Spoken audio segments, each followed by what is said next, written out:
కేటీఆర్ మాట్లాడుతున్నారు. ఇప్పుడు లైవ్ చూద్దాం. అమలు చేయమని మీకు అధికారం ఇచ్చింది 420 హామీలు ఏవైతే మీరు చెప్పారో అమలు చేయమని. మీకు అధికారం ఇచ్చింది బీసీలకు 1,00,000 కోట్లు పెడతామని మీరు చెప్తే దాన్ని నమ్మించినారు. మీకు అధికారం ఇచ్చింది ఎస్సీలకు ఎస్టీలకు కేసీఆర్ గారు 10 లక్షలు ఇస్తున్నాడు దళిత బంధు, నేను 12 లక్షలు ఇస్తానంటే నమ్మి మీకు ఇచ్చారు. మరి 2 ఏళ్ళు అయింది.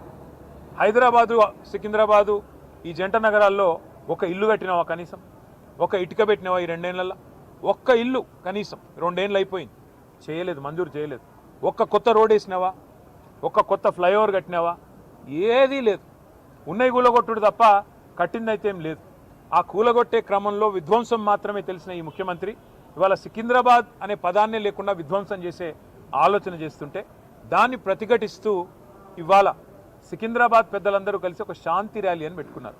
దానికి మమ్మల్ని అందరినీ ఆహ్వానిస్తే ఇవాళ ఉదయం అందరం తెలంగాణ భవన్లో సమావేశం అవుదాం, ఇక్కడ సమావేశమై మన గౌరవ ప్రజాప్రతినిధులందరం కూడా కలిసికట్టుగా పోదాం, సంఘీభావం చెప్దామని చెప్పి మేమందరం ఇక్కడ చేరుకున్న తర్వాత మాకు తెలిసింది శ్రీనివాస్ యాదవ్ గారిని హౌస్ అరెస్ట్ చేసే ప్రయత్నం చేస్తున్నారు, పద్మారావు గారిని హౌస్ అరెస్ట్ చేసినారు, మిగతా మన కార్పొరేటర్లని మిగతా మా నాయకులని దాదాపు 8,000 మంది మా సోదరులని సోదరిమణులని ఎక్కడి వాళ్ళని అక్కడ అరెస్టులు చేస్తూ ఉన్నారని చెప్పి ఇక్కడికి వచ్చిన తర్వాత తెలిసింది. అందుకే నేను ఈ తుగ్లక్ ముఖ్యమంత్రి గారికి చెప్పేది ఒకటే, మీ అధికారం అపరిమితమని మీరు అనుకుంటున్నారు. అధికారం 5 ఏళ్లకు ఒకసారి ప్రజలు రెన్యూ చేస్తే మళ్ళీ వస్తుంది తప్ప మీ ఇష్టం ఉన్నట్టు తుగ్లక్ పనులు చేస్తూ పోతుంటే అధికారం ఎవరికి శాశ్వతం కాదనేది ముఖ్యమంత్రి గారు గుర్తుపెట్టుకోవాలి. ఇంకొక మాట కూడా ముఖ్యమంత్రి గారికి నేను చెప్పేది, మీరు మీ కాంగ్రెస్ పార్టీ శాశ్వతంగా మరి ద్రోహులుగా చరిత్రలో మిగిలిపోతారు.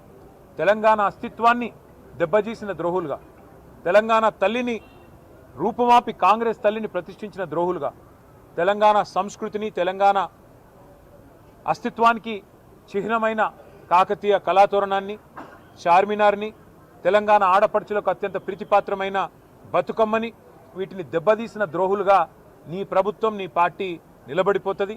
అదే కోవలో అదే వరుసలో సికింద్రాబాద్ అస్తిత్వాన్ని కూడా మీరు ఏదైతే దెబ్బతీసే ప్రయత్నం చేస్తున్నారో ఇది మీకు మంచిది కాదు. ఒకటి మాత్రం పక్కా, ఇవాళ మీరు ఈ ర్యాలీని ఏదో భగ్నం చేసి మా వాళ్ళని కొంతమందిని అరెస్టు చేసి మీరేదో సాధించినాము అని చెప్పి మీరు పైశాచికానందం పొందొచ్చు, కానీ ఇది తాత్కాలికం మాత్రమే. తప్పకుండా శ్రీనివాస్ యాదవ్ గారు చెప్పినట్టు కోర్టుకి పోతాం. ప్రజాక్షేత్రంలో ప్రజల తరపున న్యాయబద్ధంగా నిరసన చెప్పే హక్కు మనకు రాజ్యాంగం ప్రసాదించిన హక్కు, డాక్టర్ బాబాసాహెబ్ అంబేద్కర్ మనకిచ్చిన హక్కు. అట్లాంటి హక్కును ఈ జనవరి మాసంలో ఏ జనవరి 26న అయితే మనం రిపబ్లిక్ డేగా జరుపుకుంటామో, మరి రిపబ్లిక్ డేకి 10 రోజుల ముందు మరి రాహుల్ గాంధీ గారు పెద్ద పోజులు కొడతా ఉంటాడు కాన్స్టిట్యూషన్ పట్టుకొని, ఇగో మేము కాన్స్టిట్యూషన్ సంరక్షకులము రాజ్యాంగ రక్షకులం అని చెప్తాడు. ఇదేనా మీరు రక్షించే పద్ధతి? ఒక శాంతి ర్యాలీని భగ్నం చేసి ప్రజలకు నిరసన చెప్పే హక్కు లేకుండా చేసి ఎక్కడి వాళ్ళని అక్కడ అరెస్టు చేసి ఇదా మీరు చేసే రాజ్యాంగ రక్షణ నేను అడుగుతా ఉన్నా. అందుకే శ్రీనివాస్ యాదవ్ గారు చెప్పినట్టుగా కోర్టుకి పోతాం, ప్రజలను కూడా జాగరూకులు చేస్తాం. జంట నగరాల అస్తిత్వాన్ని దెబ్బతీసే ప్రయత్నం చేస్తున్న ఈ తుగ్లక్ సర్కారుకు తప్పకుండా ప్రజాక్షేత్రంలోనే బుద్ధి చెప్తాము. అట్లాగే నాకైతే సంపూర్ణమైన విశ్వాసం ఉంది, తప్పకుండా మళ్ళీ కేసీఆర్ గారి నాయకత్వంలో మా పార్టీ తిరిగి ప్రజల దీవెనలతో తప్పకుండా ప్రజల ఆశీర్వాదంతో అధికారంలోకి వస్తుంది. గతంలో మేము రాజశేఖర రెడ్డి గారి ప్రభుత్వం ఎంసీహెచ్ను జిహెచ్ఎంసీ చేస్తే మేమేం వ్యతిరేకించలేదు. ఎందుకంటే హైదరాబాద్ అస్తిత్వాన్ని ఆయన ముట్టుకోలేదు. కానీ ఇవాళ ఈ ముఖ్యమంత్రి హైదరాబాద్ అస్తిత్వాన్ని దెబ్బతీసి జంట నగరాలుగా కాకుండా ఏదో 4th సిటీ అంట, ఫ్యూచర్ సిటీ అంట.